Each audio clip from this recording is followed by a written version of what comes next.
Straight away with the United Kingdom, a place whose very name after this week's events is beginning to sound a bit sarcastic. Because the UK this week voted to leave the European Union, a decision that has shaken the world, and not in a Muhammad Ali beating Sonny Liston kind of way, more in a those IKEA meatballs you love contain horse kind of way. And the fallout in Britain has been swift and significant. The Brexit decision is off to a bit of a rough start here in London, at least. Stocks were in freefall, the pound historically weak, and the country's in the market for a new Prime Minister. That's right. David Cameron announced he would be stepping down in the wake of the vote, which should make me happy, but in this situation, it doesn't. It's like catching an ice cream cone out of the air because a child was hit by a car. I mean, I'll eat it. I'll eat it.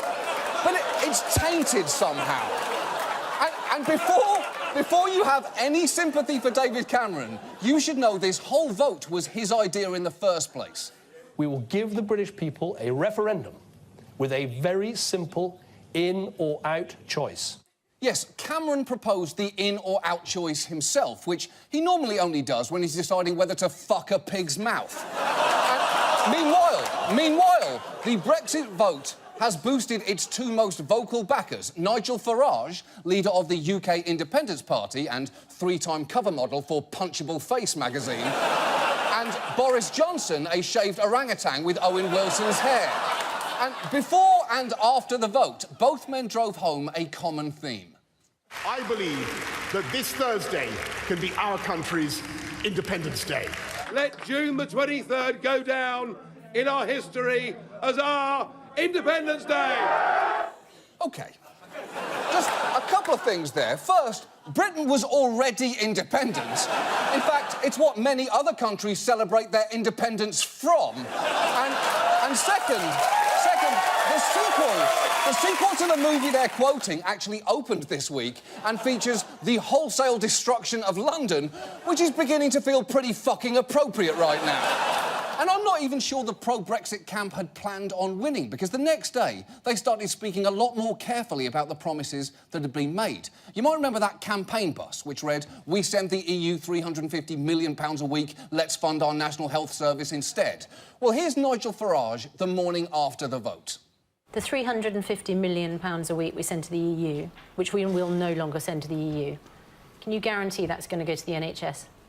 No, I can't, and I would never have made that claim. That was one of the mistakes, I think that the Leave campaign made. Oh, now you're telling us! But it does seem that Farage will not correct factual mistakes when they're on the side of buses. I, therefore, would encourage Britain to take out bus ads reading, "Nigel Farage has spent hours trying to put his own penis in his arsehole." I presume he'll be silent about it.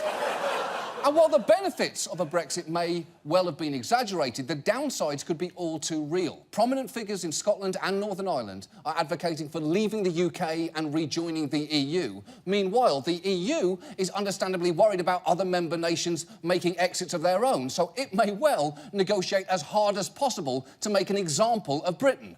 Basically, it seems like whoever the next UK Prime Minister is going to be, whether it's Boris Johnson or a racist tea kettle, they are going to be in for a rough few years, because once they invoke what's known as Article 50, they have just 2 years to negotiate their withdrawal and future relationship with the EU, on top of which they'll have to settle outstanding bills with the EU, hammer out new trade deals with dozens of countries, sift through thousands of EU regulations and decide which ones to keep, and figure out how migration will work, and all the while, lives hang in the balance.